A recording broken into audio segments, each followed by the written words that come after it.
It's Divas That Care Radio. Stories, strategies, and ideas to inspire positive change. Welcome to Divas That Care, a network of women committed to making our world a better place for everyone. This is a global movement for women, by women, engaged in a collaborative effort to create a better world for future generations. To find out more about the movement, visit divasthatcare.com after the show. Right now, though, stay tuned for another jolt of inspiration. Hello, Pross. Hello. Yes, hi, Dr. Daisy. Hi, this is Pross. Welcome, my dear. It is such a pleasure to have you on this show, Divas That Care, a wonderful, wonderful network of women, global. Yes, this is our time. Thank you so much. It's wonderful. Yes, indeed. I mean, looking at your bio, you have so much to offer. Well, why don't we start off by you introducing yourself? Just tell us a little bit about yourself. Yes, thank you so much, Dr. Daisy. My name is Pross Twesije. The name Twesije means hope. And my married name is Vahinyoza, another much more harder name from my husband's side. I'm married to Michael Vahinyoza, and we live in Los Angeles, California. I'm originally from Uganda, in the western part of Uganda. Uganda is in the eastern part of Africa. I studied my master's degree in Chicago, Illinois. I graduated with Human Resources Management from Keller Graduate School of Management. That's in 2002, before I went back to Africa to serve in different international organizations as a human resources manager. And then after that, I had a baby who had special needs. And the global development delays could not be attended to in Uganda well. Then I remembered I had another home called the United States. I returned 10 years ago, and we relocated with then my 3 children and my husband. And we relocated to Los Angeles, California. Currently, I am CEO for a home care agency called Holistic Care Options. We recruit and train caregivers and then send them out to our clients in their homes to offer home care. That's who I am.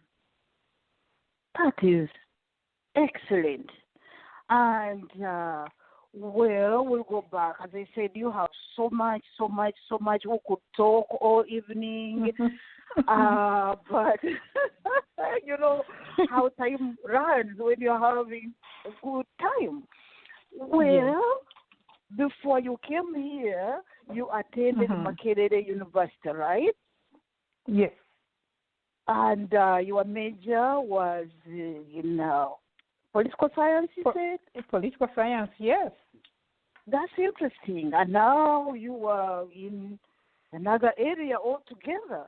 So how did that degree prepare you for what you're doing now? Thank you for that question. I think Makerere University, one of the strengths of the institution is most of the graduates I know, and statistically, like 80% never do what they trained to do. So right now you would be talking to a senator in the United States or maybe in the House of Congress because I studied political science. But their presentation, the way they teach these skills, they more offer transferable skills, whereby when you go out into the world, you are able to do things on your own or even adapt to other jobs and other areas of life without even considering what you studied at the university or what we call the campus. So that's how I ended up actually from the university. I went to radio. I went to Radio Uganda. After Radio Uganda, I joined HIV and AIDS mobilization and sensitization. That's where I worked most of the years of my life including recently in Los Angeles at Charles Drew University of Medicine in South Los Angeles. I was coordinating international efforts for HIV/AIDS with Drew Cares International.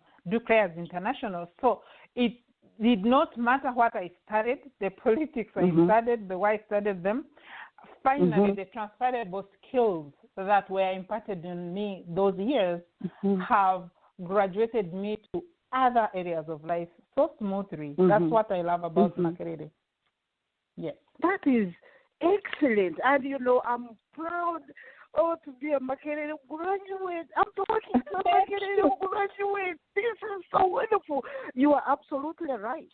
You know, I mean, I do all kinds of things, you know, preaching and, you know, sociology, PhD, you know, social work, everything. And guess what? I use the arts to communicate. And so I use drumming and poetry and, you know, I mean, my goodness. So I have seen your work. Yes, Makerere is great.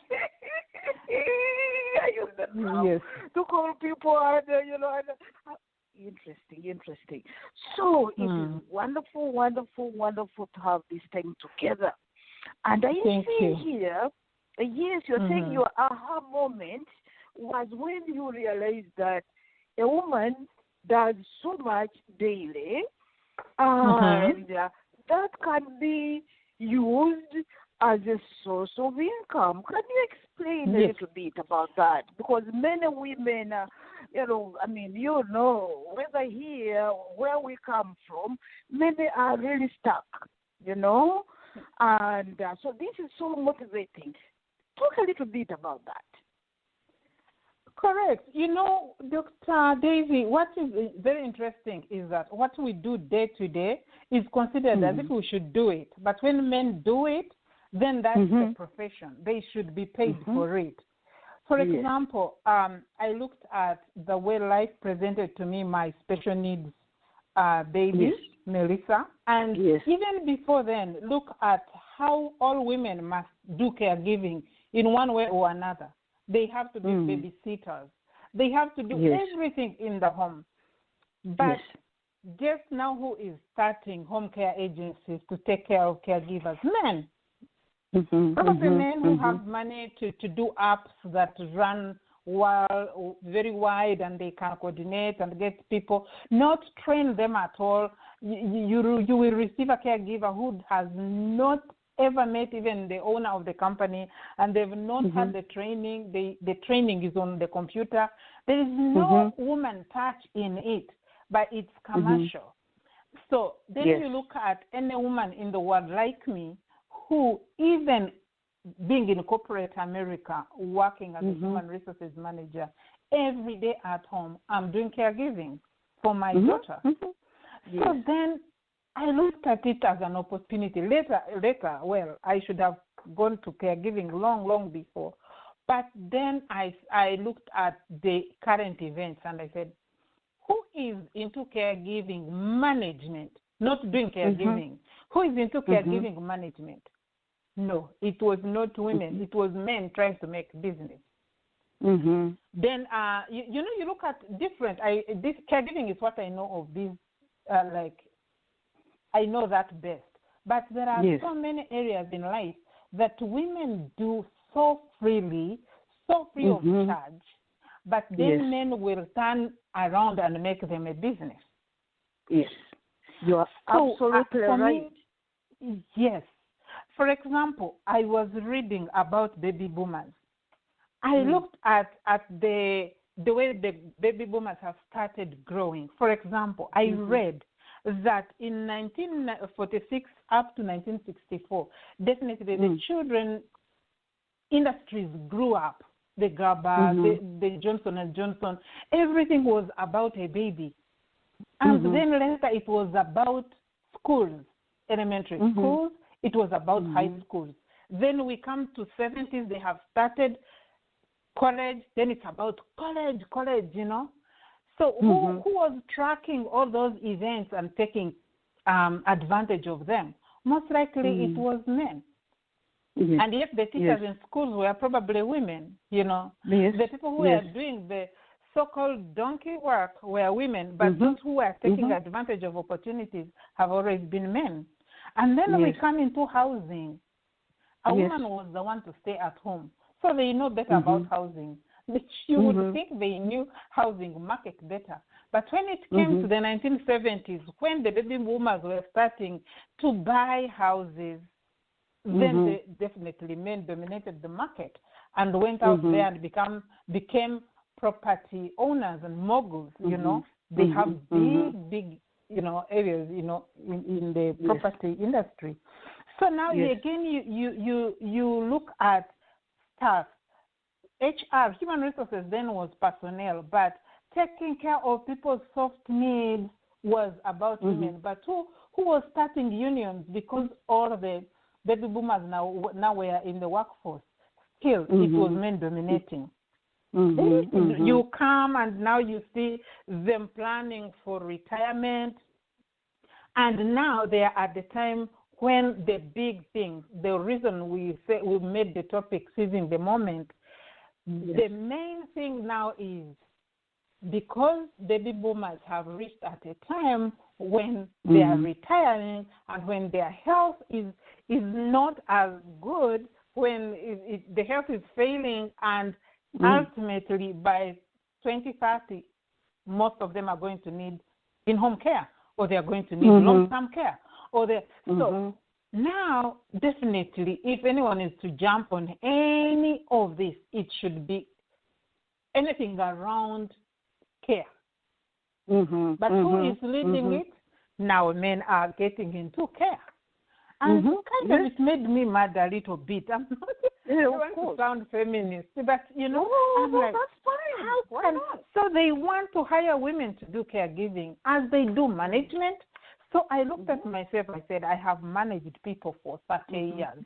And I have studied management. I'm a human resources manager, and I'm actually SPHR, and that's, that's the app for it.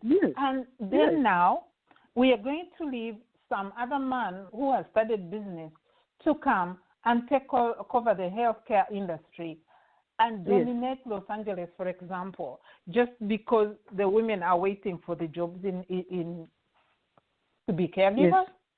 So I thought that was the time for me to seize the moment. That was my aha moment, and I told my boss, I said, it's nice to work in the university and work around professors and be happy, but I think it's time to go down there and fight for what I believe any woman should have fought for.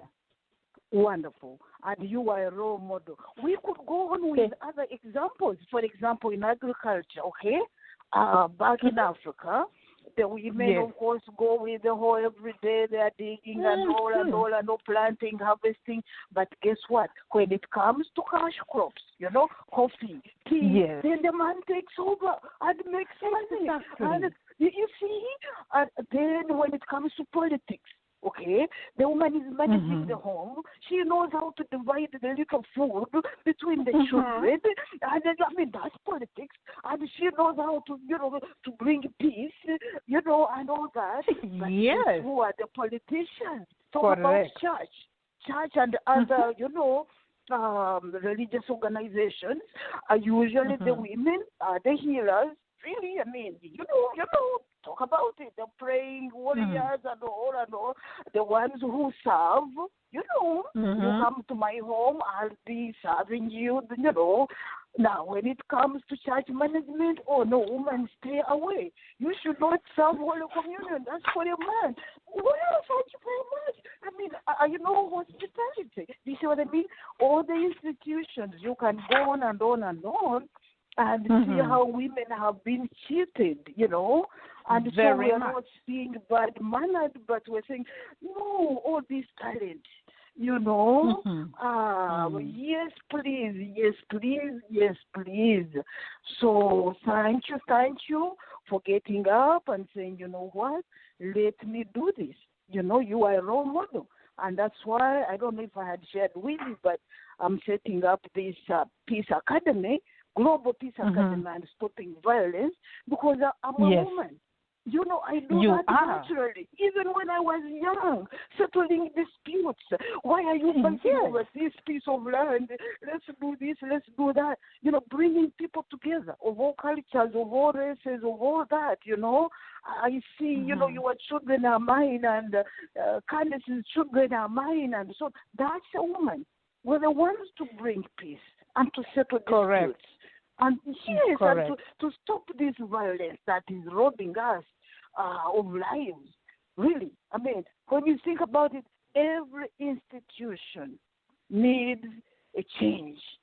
And who is going to do that? It is women, whether here or whichever other country, and we're very peaceful. Yes, dear. Yes, you are very right, because I think women are the best change makers, but there are a few nuts probably every woman would benefit in tuning much more. Like, for example, you just mentioned change.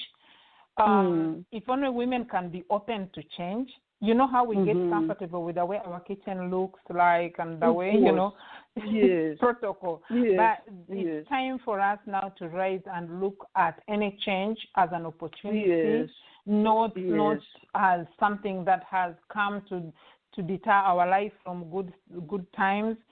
To look there and say, this is a change. How do I take advantage and seize the moment? Even with COVID, there are so many changes that have come, and it's only a woman that is going probably to lead the psychosocial needs of the company, because you can imagine if we keep leaving psychosocial needs of the staff in any big company, we leave them to men. No, that will not turn out very well. But if women can embrace change, if women can say, I have failed, because for me, the reason I didn't start this company even earlier was, wow, what if I fail? Failure was like a big block, but right now I've reached a point of saying, whether I stay a day and I don't have any clients, I know tomorrow will bring something different. I'm not worried about failure right now. And that has made a big difference in my day-to-day running of this company. Then also taking risks. You notice we don't really like taking risks, Dr. Daisy. We usually want to play on the safer side. So if women can tune themselves to take more risks, that would be wonderful. And some of us don't know how to reach out to other women to ask questions. Like when I set up this company, most women who are already in the same companies helped me a lot. But who is ready to go out there and ask questions and not be taken as a stupid person, asking questions, and especially utilizing the sisterhood. Any company, any place where there are women thinking, there is a lot of vital information we can use. And also to acknowledge that Google came. Even if you were as uninformed as anything, Google will give you the answers. And I don't know about other search engines, but if women can know that it's not as hard as our heads perceive it, then I'm sure we are going to be far better than our men. Yes, there is that truth. And then, of course, there is a belief that women don't support each other. It goes around. But the thing is, when you've been oppressed, it's easy. As the saying goes, hurting people hurt others. So we have to realize that, what, this woman here is not my enemy. This little piece of cake here is not, what we're after. There is a larger pie out there. So share with your sister, share the knowledge, help her out, and she's not taking away anything from you. You are enriching the world, and of course enriching our men and enriching children, and we all are endowed, and we all have different talents. Let's share those. Oh my goodness, we could go on and on. You are so wonderful. You know what? I want to leave you, before I ask you a question, you wanted to ask me to ask you this question. What is sisterhood to you, and how have women lifted you up? Yes, would you like to, share a little bit about that? What is that sisterhood? And you've said a little bit, but share how women have lifted you up. Yeah. Thank you so much. I was blessed to be born in a family of mostly women. And yes, I also went into the world where I was told women don't lift each other. But I think I found out otherwise. Everywhere I have gone, because as you will notice, I mentioned that I'm a lifetime member for the Girl Scouts of America. I don't know what I didn't learn from all the Girl Scouts. Throughout the world, some are called Girl Guides. Everything I needed to know, women were ready to coach me, to motivate me, to hold me, and to make me what I was not. Most of my exposure I got from Girl Scouts and Boy Scouts, actually. But I've never, for me, I have seen that some women, yes, can, like you've mentioned, they come from the area of heart. They already have problems, and they know that whatever somebody, like they perceive the message differently, so then they get hurt, or they are hurt by another woman and they think every woman is bad. But what I found is that women who have stood the struggle, like how in Uganda most men can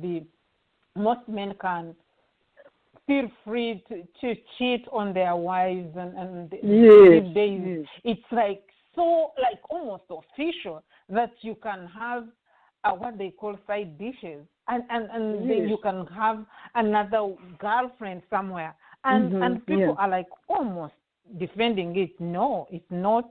It's not good.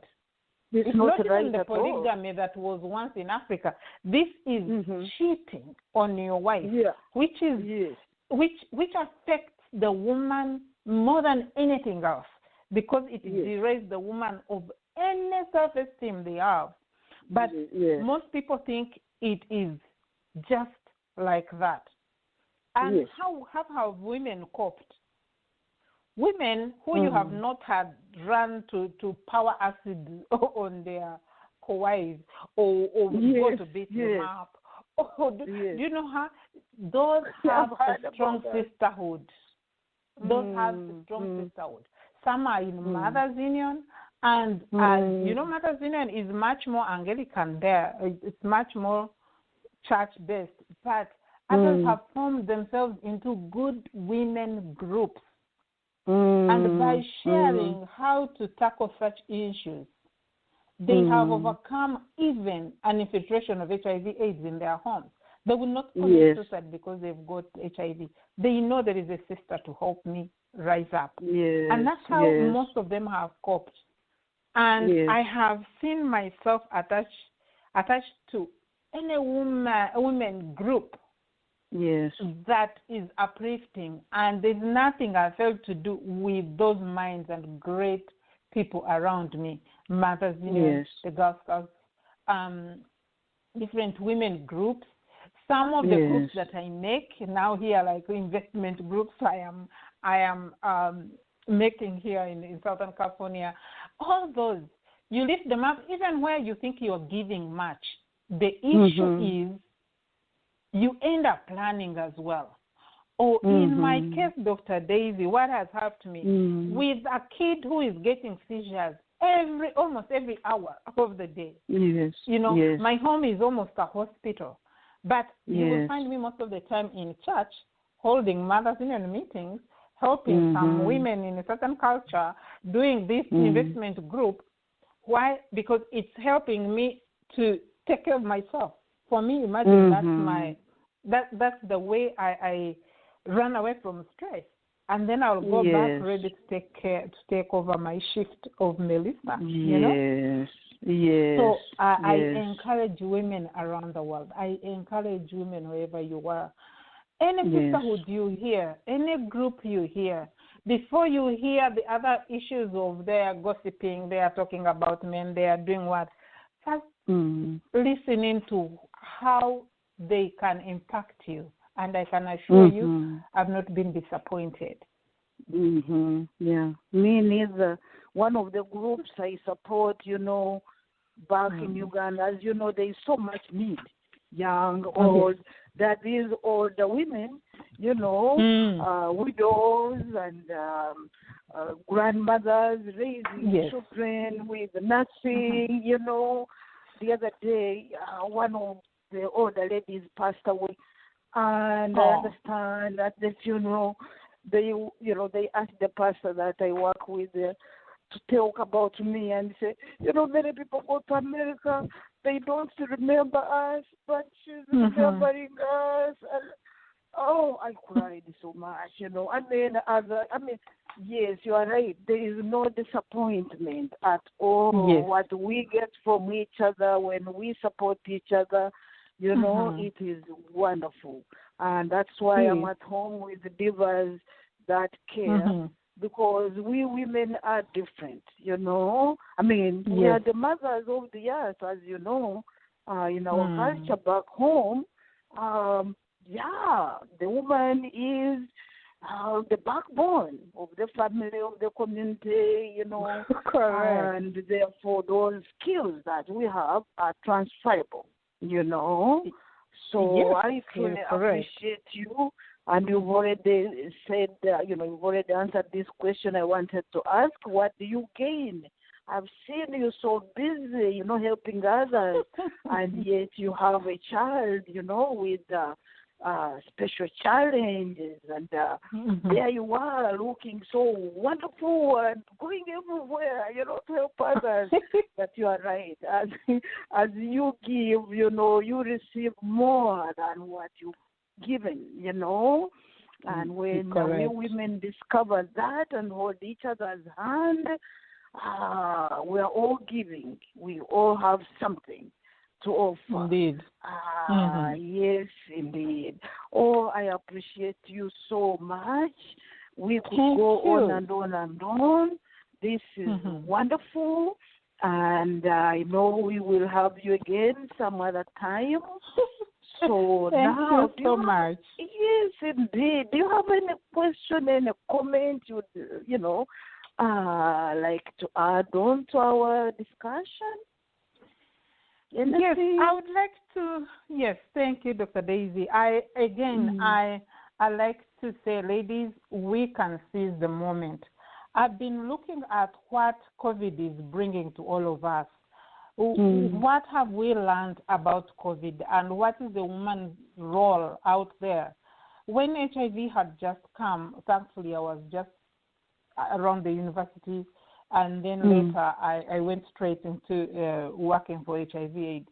But those people who went there, they started even not interested in public health or even medicine or anything that would give careers to people who had not started, because HIV was new.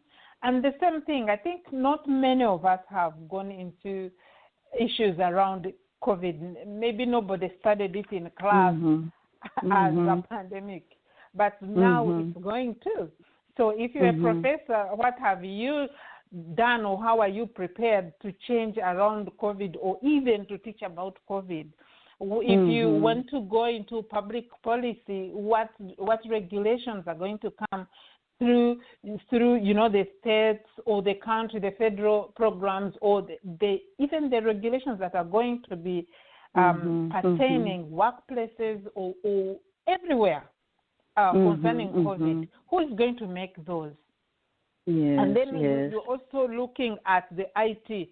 I have seen most of my kids' teachers who were at a certain age phase out and say, they have retired. But I can imagine the pressure of Zoom and handling things in the most high-tech has thrown them out. And most of them, unfortunately, are ladies. And I'm saying there are opportunities there, even that COVID has brought. And whether you're a teacher, whether you are a schoolroom person, whether you are any profession you have, there is a way you can go ahead by adapting to the skills that that will fill the gaps that have been created by COVID-19. Yes. And that's why I'm ending saying, women, arise, look wild, unleash your potential, and we will succeed together. Yes, that's wonderful. You know what? I will share this.